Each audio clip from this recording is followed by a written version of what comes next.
सभी साथियों को, जितने भी महिलाएं हैं, सभी साथियों को जय भीम, जय संविधान।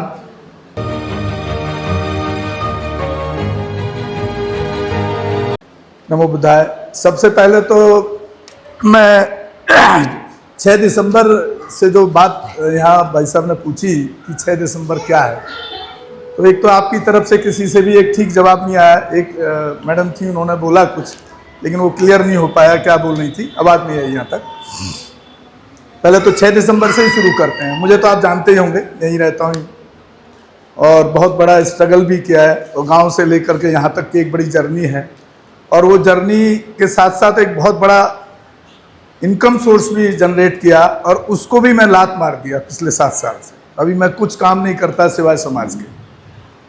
6 दिसंबर जैसा आप बोलते हैं ना, हमारे घर में कोई मर गया, उसका हमारा कोई बुजुर्ग मर गया, उसका स्वर्गवास बोलते हैं, स्वर्गवास नहीं। तो स्वर्गवास तो कुछ होता ही नहीं है। मैं आ रहा हूँ सर, आ रहा हूँ। तो स्वर्गवास नाम की कोई चीज़ होती ही नहीं है। ये ब्राह्मणों द्वारा एक फैलाया हुआ एक भ्रम, और आप लोगों के दिमाग में वही चलता है।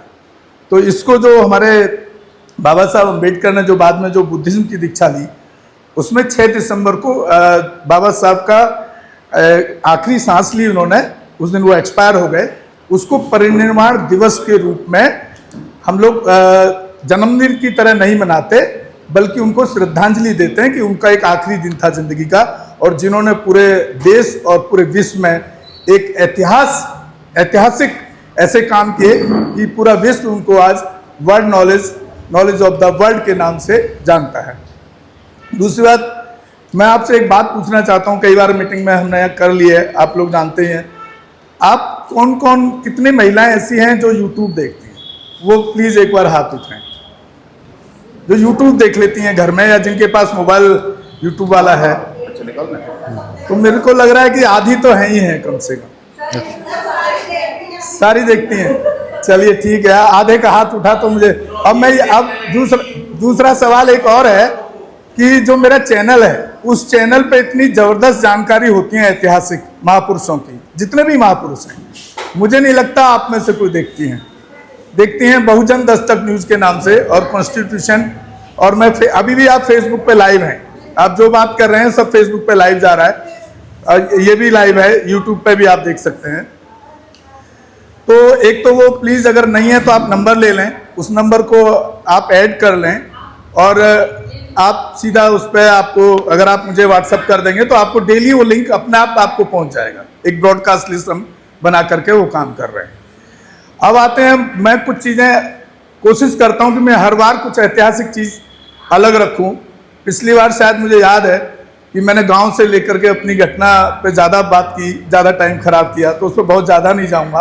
फिर भी याद दिला रहा हूँ आपको कि जब मैं पहले दिन स्कूल में गया, जिस दिन मेरे माँ बाप ने एडमिशन कराया, माँ तो मेरी बचपन में एक्सपायर हो गई थी, 3.5 साल का था।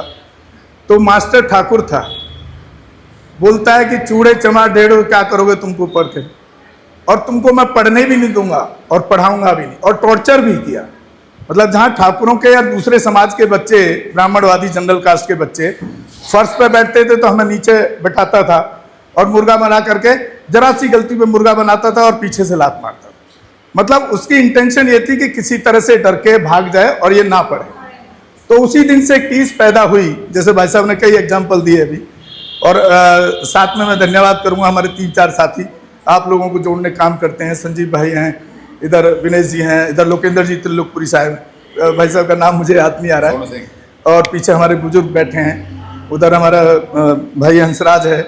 तो एक अच्छा मेहनत करने की कोशिश वो भी करते हैं। तो आप लोगों को भी थोड़ा सा इंटरेस्ट लेना भी चाहिए और सुनना भी चाहिए। आपके कोई सवाल हैं आप मुझसे बाद में कीजिएगा, पहले जो मैं बता रहा हूँ वो सुन लीजिएगा। ज्योतिबा फूले जी की बात की अभी सर ने, सावित्रीबाई फूले की बात की, उनके जीवन की एक घटना मैं आपको बता रहा हूँ। जब सावित्रीबाई फूले, क्योंकि उनके बारे में बताना जरूरी है, जब वो महिलाओं को पढ़ाना लगी और उनके जो हस्बैंड थे ज्योतिबा फूले उनके साथ खड़े से कंधे से कंधा मिलाकर, तो जब वो पढ़ाने लड़कियों को जाती थी तो उनके ऊपर लोग कीचड़ फेंकते थे, गोबर फेंकते थे ब्राह्मणवादी लोग, ये महिलाओं को ना पढ़ाएं, ये पिछड़े। और जो हमारे अनुसूचित जाति जनजाति, अनुसूचित जाति तो बाद में आया, उस टाइम तो अछूत ही कहा जाता था कि अछूतों को ना पढ़ाए। उसके लिए ब्राह्मणों ने एक साजिश रची कि उनको मारने के लिए 2 ब्राह्मणवादी गुंडों को हायर किया किराए पर, उनको पैसा तय कर दिया, 1,000 रुपये मिलेंगे, तुम दोनों दंपत्ति को मार दो रात को। वो रात को मारने पहुंचे, 3-4 बजे की बात है। जब वो मारने पहुंचे तो वहाँ जब जैसे पैरों की आवाज़ थोड़ी सी रात में एकदम शांति होती है तो आ जाती है, तो उन्होंने अंदर से आवाज़ मारी ज्योतिबा फूले, भाई कौन है, क्या करने आए हो, किससे मिलना है? तो उन्होंने कहा तुम बाहर निकलो, हम तुम्हें मारने हैं। मारने इतना प्रभावित किया ज्योतिराव फूले ने उनको कि भाई अगर तुम्हें मेरे मारने से अगर तुमको 1,000 रुपये मिलता है, जब सारी बात खुल गई वहाँ, तो मुझे मार दो, मुझे कोई दिक्कत नहीं। तो वो प्रभावित इतने हुए कि यार अगले आदमी को हम मारने हैं और वो कह रहा है कि तुम्हें अगर 1,000 रुपये का फायदा हो रहा तो मुझे मार दो, अच्छी बात है, लेकिन जो मैं समाज के लिए काम कर रहा हूँ वो कभी तुमने गौर किया? तो दोनों जो ब्राह्मण मारने आए थे, बाद में उन्हीं ज्योतिबा फूले के उनमें से एक सुरक्षा गार्ड बन गया, जो उनका बॉडी गार्ड बना अपने मर्जी से, बिना तनख्वाह लिए, बिना पैसे के, और दूसरा जो उनका सहयोगी बन गया, जो उनके पढ़ाई में जो महिलाओं को पढ़ाने का काम करते थे सहयोग करता। तो एक तो ये ज्योतिबा फूले जी की एक बड़ी हिस्ट्री है।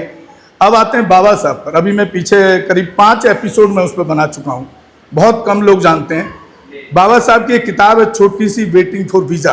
बाबा साहब ने आज तक एक ही किताब लिखी है, जो बाबा साहब के द्वारा आत्मकथा के रूप में, बाबा साहब ने किताबें बहुत लिखी हैं, मेरे पास तो पूरा है, 21-22 तो वॉल्यूम है, वो सारे मैंने लगभग 2-2, 3-3 साल मुझे लगे हैं पढ़ने में। संविधान को पढ़ा, उनके द्वारा लिखे उनकी किताबों को पढ़ा, पेरियर, ललित सिंह यादव, जितने भी हमारे महान पुरुष हैं, काशीराम साहब के साथ तो मैं खुद रहा ही हूँ सन 84 से, मैंने सबको पढ़ा है। उसके बाद जाकर के ये तय किया कि भाई बहुत पैसा कमाया और जिंदगी भी अच्छी जी, अगर बाबा साहब हमें संविधान में अधिकार नहीं देते तो क्या मैं 5 स्टार होटल में रुक लेता, आप ही के सामने स्कॉर्पियो से घूमते था, स्कॉर्पियो चला लेता, खरीद लेता, यहाँ जो आज 5 मंजिला बिल्डिंग बना के रखी है वो बना पाता? नहीं बना पाता।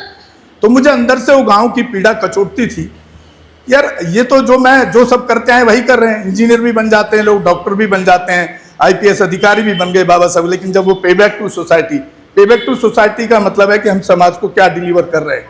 हमने जो यहाँ तक कमाया बाबा साहब की वजह से, ये बाबा साहब का ही कोट है कि हर इंसान को पे बैक टू सोसाइटी करना चाहिए। पे बैक टू सोसाइटी में बड़े हिंदी में शुद्ध में बता रहा हूँ, पे बैक टू सोसाइटी का मतलब ये नहीं कि आप ये समाज का काम करें, इनको पैसा दें, ये कोई जरूरी नहीं है। आप जैसे आप आज यहाँ पे इकट्ठे हुए हैं, ये भी एक पे बैक टू सोसाइटी है, क्योंकि आप उन विचारों को सुनने के लिए अपना टाइम निकाल के आएंगे। आज जल्दी आपने खाना बनाया, बच्चों को तैयार किया, खुद तैयार हुए, तब आप यहाँ आकर के बैठे, ये भी एक पे बैक टू सोसाइटी है। तो पे बैक टू सोसाइटी किसी न किसी रूप में हमारे समाज के लोगों को जरूर करना चाहिए। अब जो मैं एपिसोड आपको बना रहा हूँ उसमें से बहुत लंबा कहानी है। वेटिंग फॉर वीजा जो किताब है वो बाबा साहब की आत्मकथा, जो बाबा साहब द्वारा लिखी, उनके जीवन के अनुभव हैं, वो मैं आपके साथ शेयर करना चाह रहा हूँ। और वैसे आप चैनल पर डेली देख सकते हैं एपिसोड, 5 एपिसोड हो चुके हैं, 20 एपिसोड हैं, डेली 2 बजे जाता है।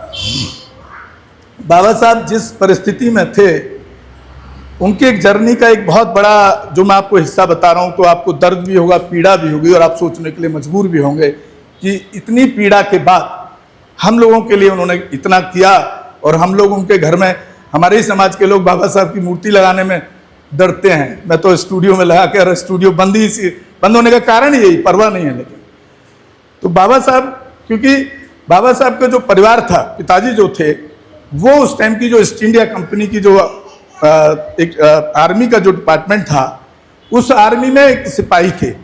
सिपाही से चलते चलते, ये बाबा साहब के पिताजी की बात बता रहा हूँ मैं आपको, सिपाही से चलते प्रमोशन होते, जब वो रिटायर हुए तो सूबेदार थे। अगर कोई आर्मी या पुलिस से रिलेटेड होंगे, सूबेदार बहुत बड़ा पद होता है। और वो बाबा साहब और बाबा साहब के भाई और ये सब गांव में रहते थे। तो एक बार बाबा साहब को उन्होंने, क्योंकि बहुत गरीबी थी, पैसे, कोई सूबेदार भी कोई पैसे से तो आर्थिक मजबूती बहुत बड़ी नहीं थी ना, तो बाबा साहब के पिताजी ने कहा भाई कि तुम एक बार शहर घूमने आओ, जहाँ पर वो बॉम्बे में थे, गोरेगांव एक वहाँ सिटी है महाराष्ट्र में बहुत बड़ा। तो उन्होंने कहा भाई तुम मेरे पास आ जाओ मिलने के लिए। अब आप देखिए कि कितना दर्दनाक है ये उनकी जीवन गाथा का हिस्सा। जब वो घर से ये तैयारी करते हैं तो बड़े खुश होते हैं कि भाई हमें बड़ा शहर देखने को मिलेगा। तो इसमें उनका बड़ा भाई, जो बाबा साहब का एक बड़ा भाई, और उनके पिताजी के एक बहन का लड़का, यानी कि बाबा साहब की बुआ का एक लड़का, तो ये निकलते हैं वहां से उनसे मिलने के लिए घर से, और बड़ी तैयारी के साथ करते हैं, क्योंकि कपड़े भी अच्छे नहीं होते थे हमारे समाज पर।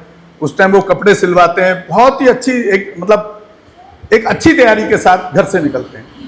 जब घर से निकलते हैं तो घर से पैदल चल के जब जा रहे हैं तो गाड़ी के लिए स्टेशन जब पहुंचते हैं, वहां से ट्रेन में बैठ गए अच्छे कपड़े पहन करके, लेकिन जहां जिस स्टेशन पे उनको गोरेगांव उतरना था उसके साथ में दूसरा स्टेशन था एक छोटा, जहां उनको उतरना था। और वहां से उन बाबा साहब के पिताजी ने बोला हुआ था कि मैं अपना एक सर्वेंट, क्योंकि सूबेदार थे तो उनका एक नौकर भी मिला हुआ था उनको, कि या तो मैं लेने आ जाऊंगा तो मैं वहां पे तीनों बच्चों को, एक बाबा साहब की बुआ का लड़का और दोनों भाई, बाबा साहब के बड़े भाई और बाबा साहब अम्बेडकर। जब वो वहां पे पहुंचे, स्टेशन पे उतर गए तो वो खड़े रहे। इत्तेफाक से कुछ ट्रेजेडी हुई कि जो उनके पिताजी सूबेदार थे वो अपने नौकर को ना भेज पाए लेने के लिए, ना खुद आ पाए। अब वो वहां पर खड़े हैं तो बहुत अच्छे कपड़े हैं। अब वहाँ स्टेशन मास्टर आता है, वो इंतजार में खड़े हैं, बाकी सब जो पब्लिक थी वो उतर के चली गई अपने अपने घर, जिसको जहाँ जहाँ जाना था। तो वो स्टेशन मास्टर आता है, पूछता है भाई कि आप क्यों खड़े हो यहाँ पे, शाम हो गई, अंधेरा होने वाला है, आप जाइए यहाँ से। तो अच्छे कपड़े देख करके जो स्टेशन मास्टर है वो सोचता है जैसे अच्छे कपड़े पहने हैं तो ये जरूर ब्राह्मण ही होंगे, तो बड़ा खुश होकर बात करता है। तो उससे वो पूछते हैं कि भाई आप क्यों नहीं जा रहे, तो बताते हैं कि हमारे पिताजी सूबेदार हैं सेना में और उन्होंने हमें कहा था कि मैं आपको लेने के लिए नौकर भेजूंगा या मैं आऊँगा, वो आए नहीं, हम उनका इंतजार कर रहे हैं कि भाई अब तो अंधेरा हो गया, इंतजार कब तक करते रहो। तो उसने पूछ लिया कि भाई तुम कौन हो, कौन का मतलब है कि किस जाति से हो, किस धर्म से हो। तो बाबा साहब अम्बेडकर जैसा प्रतिभाशाली बच्चा जो उस टाइम छोटे थे, वो हिचकते नहीं थे, कभी जाति नहीं छुपाई। उन्होंने कहा कि हम महार हैं, जो उनकी जाति थी। जैसे ही महार बताया, आज भी आप देखते होंगे जब किसी को बता दोगे ना कि आप जाटव हैं और वो ब्राह्मण है सामने वाला, तो उसका मुंह सुकड़ जाएगा, उसके चेहरे की। हाँ बोलिए, कुछ कहना चाहें? जी जी जी हाँ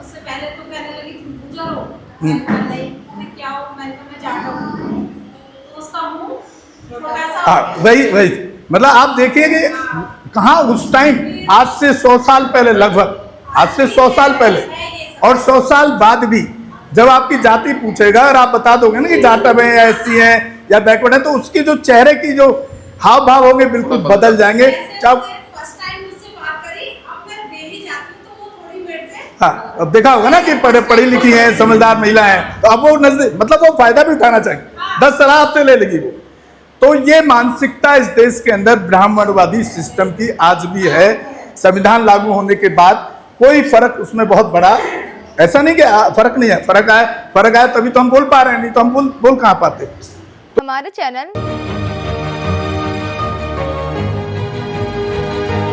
लाइक, शेयर, सब्सक्राइब देखना मत भूलिएगा। जय भीम, जय भारत, जय संविधान, नमो बुद्धाय। धन्यवाद। चैनल आर्थिक समस्या से गुजर रहा है। अगर आप बहुजन समाज में बाबा साहेब अम्बेडकर और तथागत बुद्ध की विचारधारा को अधिक से अधिक लोगों तक पहुंचाना चाहते हैं तो हमें आर्थिक सहयोग प्रदान करें, ताकि हम अपने चैनल के माध्यम से देश विदेश में समता, बंधुता, एकता और संवैधानिक अधिकारों को ज्यादा से ज्यादा लोगों तक पहुंचा सकें। आप अपनी सहायता राशि नीचे लिखे खाते में जमा करा सकते हैं।